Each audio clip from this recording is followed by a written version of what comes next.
جو روزہ عبادت بن جائے وہ نجات دلا سکتا۔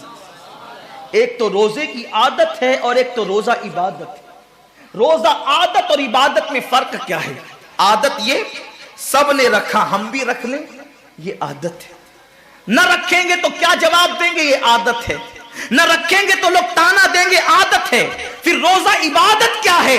روزہ عبادت یہ ہے کہ اللہ نے روزہ رکھنے کا حکم دیا ہے اور مصطفیٰ جان رحمت نے روزے کا حق یہ بتایا ہے، اگر تو روزہ رکھے تو صرف بھوکا پیاسا نہ رہے بلکہ تیرا ہاتھ بھی روزے دار رہے، تیری زبان بھی روزے دار رہے، تیری آنکھ بھی روزے دار رہے، تیرا پیر بھی روزے دار رہے، تیرا کان بھی روزے دار رہے۔ کان روزے دار اس طرح کہ کان اللہ کے ممنوع کردہ چیزوں کو نہ سنے، ہاتھ روزے دار اس طرح ہاتھ اللہ کے منع کردہ کاموں کو نہ کرے، زبان روزے دار اس طرح کہ زبان اللہ کی ممنوع کردہ چیزوں کو ادا نہ کرے، پیر روزے دار اس طرح کہ پیر اس جگہ چل کر نہ جائے جہاں اللہ نے جانے سے منع کیا ہے۔ جب تو ان سارے اعضاء کو روزے دار بناتا ہے تو ایسے روزے کے معاملے میں میرا اللہ فرماتا ہے روزہ میرے لیے ہے اور میں ہی اس کی جزا ہوں۔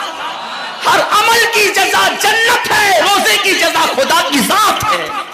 اسی لیے آقا فرماتے ہیں روزے دار کو دو خوشی ہے، ایک تو افطار کے وقت، دوسرا لقائے رحمان کے وقت، خدا کی زیارت کے وقت۔ صحابہ نے پوچھا آقا ہم اللہ کی زیارت کیسے کریں گے؟ آقا فرماتے جیسے تم آسمان پہ چاند دیکھتے ہو بلا تمثیل اسی طرح تم خدا کی زیارت کیا کرو گے۔ یہ روزے داروں کی شان ہے۔ آج کے روزے کیا ہے؟ جس میں جھگڑا، جس میں غیبت، جس میں چگلی، جس میں فساد۔ روزے کو عادت مت بناؤ، روزے کو عبادت بناؤ۔ احساس مٹ گیا، عبادتوں کا احساس مٹ گیا، گناہوں کا احساس ختم ہو گیا۔ جب تک کہ لوگوں میں گناہوں کا احساس زندہ تھا وہ عبادت کر کے بھی اللہ سے ڈرتے تھے، وہ عبادت کر کے بھی رب کی بارگاہ میں آنسو بہاتے تھے کہ مولا میں تو حق ادا نہ کر سکا۔ لیکن آج احساس نہیں ہے، اس لیے لوگ ہنستے ہنستے افطار کرتے ہیں۔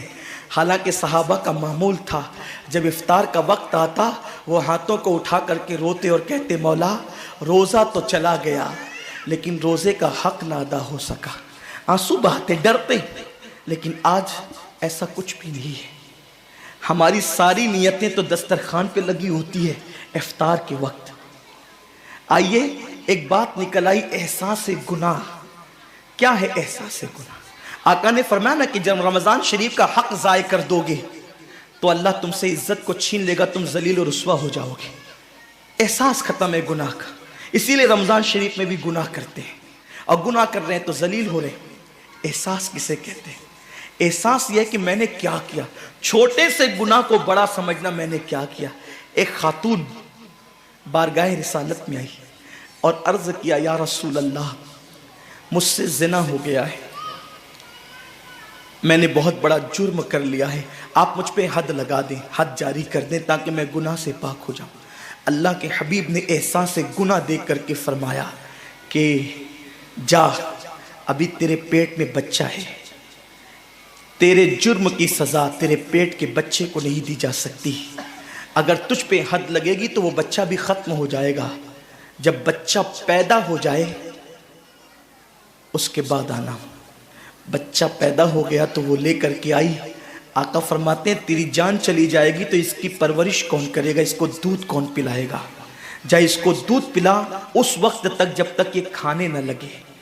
وہ بچے کو 2 سال تک دودھ پلاتی رہی اور جب بارگاہ رسالت میں آئی تو بچے کے ہاتھ میں روٹی کا ٹکڑا دے کر کے آئی۔ بچہ روٹی کھا رہا تھا، عرض کی آقا مجھ پہ حد جاری کریں تاکہ میرا گناہ جو میرے دامن پہ لگا ہے وہ دھل جائے۔ حضور نے 3 مرتبہ اس کو اپنے دروازے سے ٹالا، اگر کوئی دوسرا ہوتا اس کو ڈھیل دی جاتی تو وہ بھاگ جاتا، دوبارہ پلٹ کرنا آتا، لیکن احساس گناہ تھا، گناہ کا احساس تھا کہ یہاں گناہ مٹ جائے تاکہ وہاں جواب دینے سے بچ جاؤں۔ اس خاتون نے 3 مرتبہ حاضری دی، حضور اب میرا بچہ روٹی کھانے لگا ہے، مجھ پہ حد لگا دے تاکہ میں پاک ہو جاؤں۔ اللہ کے حبیب نے فرمایا اللہ کی بندی جب اللہ نے تیرے جرم پہ پردے ڈال دیے تھے تو تو نے اظہار جرم کیوں کیا؟ اب چونکہ تو جرم کا اظہار کر چکی ہے، اقبال گناہ کر چکی ہے، اب تجھ پہ حد لگائی جائے گی۔ اور اس کو سنگسار کر دیا گیا۔ جب وہ مر چکی اور اس کو دفن کر دیا گیا تو کسی نے کہا کتنی بدبخت تھی وہ عورت جس نے رسول پاک کے دور میں منہ کالا کیا۔ میرے نبی نے فرمایا تو اس کا گناہ دیکھتا ہے، تو اس کا احساس گناہ نہیں دیکھتا۔ اس نے ایسی توبہ کی ہے، اگر اس کی توبہ 70 جہنمیوں پہ تقسیم کی جاتی تو اللہ ان کو بھی جنت عطا فرما دیتا۔ آقا کریم صلی اللہ علیہ وسلم فرماتے ہیں جو رمضان شریف میں گناہ کبیرہ کرتے ہیں، اب گناہ کبیرہ کی بہت بڑی تعریف ہے، اس کو نہیں بیان کروں گا، لیکن جو گناہ کبیرہ بڑا گناہ کرتے ہیں، پہلی بات تو چونکہ میرا مسلک صوفیہ ہے، صوفیہ سے کسی نے پوچھا کہ گناہ بڑا کیا ہے؟ امام غزالی فرماتے ہیں نہ کوئی گناہ چھوٹا ہے نہ کوئی گناہ بڑا ہے، بات تو یہ ہے جس گناہ پر خدا تیری پکڑ کر لے وہی گناہ سب سے بڑا ہے، اور جس نیکی پر خدا تجھے بخش دے وہی نیکی سب سے بڑی ہے۔ کسی گناہ کو چھوٹا سمجھ کے مت کرو، پتہ نہیں وہ کس گناہ پہ ناراض ہو جائے۔ تو اللہ کے حبیب صلی اللہ علیہ وآلہ وسلم فرماتے ہیں جو رمضان شریف میں بڑا گناہ کبیرہ گناہ کرتے ہیں، سال بھر تک فرشتے اس پہ لعنت کرتے رہتے ہیں، اور اگر اسی سال اس کو موت آ جائے، اسی سال جس نے ماہ رمضان میں گناہ کبیرہ کیا تھا، اس نے بڑا گناہ کیا تھا، اب بڑے بڑے گناہوں کو گنایا گیا۔ مثال کے طور پر کسی عورت پر غلط نیت سے نظر ڈالنا یہ گناہ کبیرہ ہے، جھوٹی قسم کھانا یہ گناہ کبیرہ ہے، ناپ تول میں کمی کرنا یہ گناہ کبیرہ ہے، کسی کو دیکھ کر اس کا مذاق اڑا کے دل دکھانا یہ گناہ کبیرہ ہے، کسی کی امانت میں خیانت کرنا یہ گناہ کبیرہ ہے، ماں باپ کا دل دکھانا یہ گناہ کبیرہ ہے، کفر کرنا یہ گناہ کبیرہ ہے، بلکہ اکبر الکبائر ہے۔ 70 کی فہرست امام سیوطی نے گنائی ہے، اور پھر 70 کی فہرست گنانے کے بعد فرماتے ہیں 70 پر یعنی 1 2 3 4 والا 70 نہیں، بلکہ اللہ کے حبیب نے یہاں جو 70 فرمایا ہے یہ 70 گنتی والا 70 نہیں ہے، بلکہ کثرت بتانے کے لیے 70 ہے۔ جیسے کہ ہم کہتے ہیں نا میں نے تجھے 50 بار سمجھایا تو نہیں مانا، میں 100 بار تیرے گھر آیا تو نہیں ملا، تو اس کا مطلب یہ نہیں کہ 99 کے بعد ایک جو ملا کر کے آتا ہے وہ 100 نہیں، گنتی کا 100 نہیں، یہاں 100 بتانا کثرت بتانے کے لیے ہے، یہاں 50 کہنا کثرت بتانے کے لیے ہے۔ تو اللہ کے حبیب فرماتے ہیں 70 بڑے گناہ ہیں، یعنی اتنی طویل تعداد میں اتنی کثرت سے ہے بڑے گناہ کہ تم ان کو شمار نہیں کر سکتے، بس اتنا کہ جس گناہ پہ خدا ناراض ہو جائے وہ بڑا گناہ۔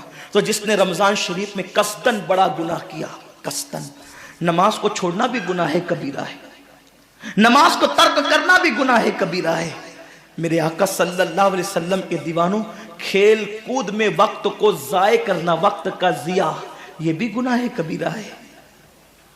آقا فرماتے ہیں جس نے رمضان شریف میں گناہ کبیرہ کیا، اس رمضان سے لے کر آنے والے رمضان شریف تک فرشتے اس پہ لعنت کرتے۔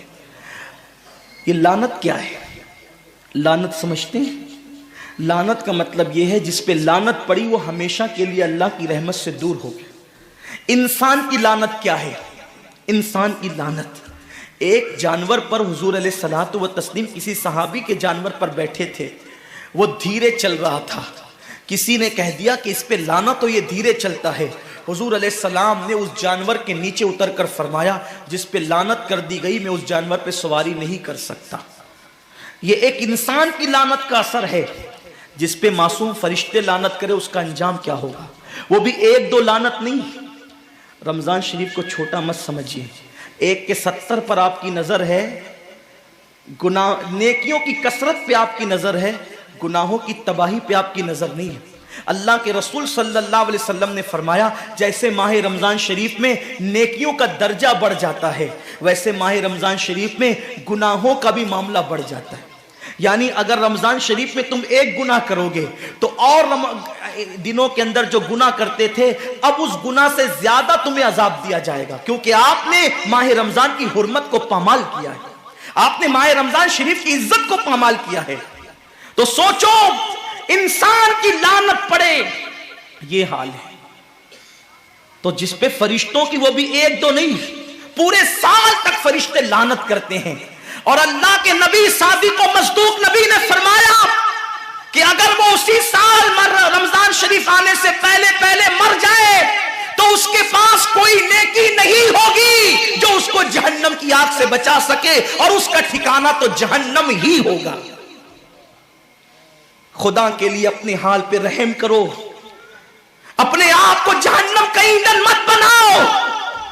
ہمارا جسم اتنا طاقتور نہیں ہے کہ ہم اپنے جسم پر جہنم کے عذاب کو برداشت کر سکے۔ میری قوم کے جوانوں، اپنی جوانی پہ اترانے والوں، اپنی قوت پہ ناز کرنے والوں، اللہ کے رسول صلی اللہ علیہ وسلم فرماتے ہیں کہ جہنم کی آگ کی ایک چنگاری اگر دنیا کے سمندر میں ڈال دی جائے تو دنیا کے سارے سمندر آگ سے بھڑکنے لگے۔ اس چنگاری کو، وہ جہنم کی چنگاری کو سمندر ٹھنڈا نہیں کر سکتے، بلکہ سمندر کو وہ ایک چنگاری بھڑکا دے گی اور سمندروں کے اندر آگ لگ جائے گی۔ جو ایک چنگاری سارے سمندر کو بھڑکا دے، اللہ اکبر، اس جہنم کے اندر یہ چھوٹا سا وجود جو چھوٹی سی، اللہ اکبر، اگر بتی کے چٹکے کو برداشت نہیں کر سکتا، جو چراغ کی لو کی تیز کو، جو چراغ کی لو کی حرارت کو برداشت نہیں کر سکتا، جو سگریٹ کے چٹکے پر بے قرار ہو جاتا ہے، یہ چھوٹا سا وجود جب جہنم کے اندر داخل کیا جائے گا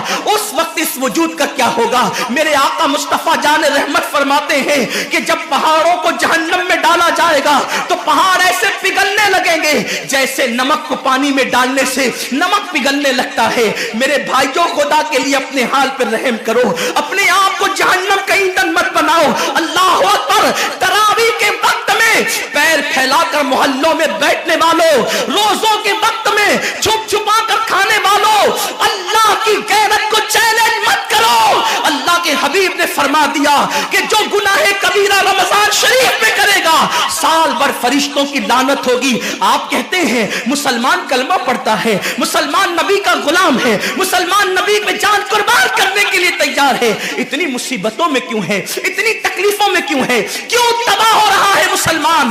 ارے جس پر فرشتے پوری سال لعنت کرے وہ قوم تباہ نہ ہوگی تو کیا ہوگا؟ اس قوم کے گھر نہ جلیں گے تو کیا ہوگا؟ اس قوم کی بیٹیوں کی آبرو نہ لوٹے گی تو کیا ہوگا؟ وہ قوم غربت کی چکی میں نہ پسے گی تو کیا ہوگا؟ آؤ سچی توبہ کر لو، توبہ کے دروازے کھلے ہوئے ہیں، اپنے گناہوں کا احساس کر لو، نادم ہو کر قدرت کی بارگاہ میں پلٹ جاؤ۔ میرا رب فرماتا ہے فَفِرُّوا إِلَى اللَّهِ، کہاں جا رہے ہو؟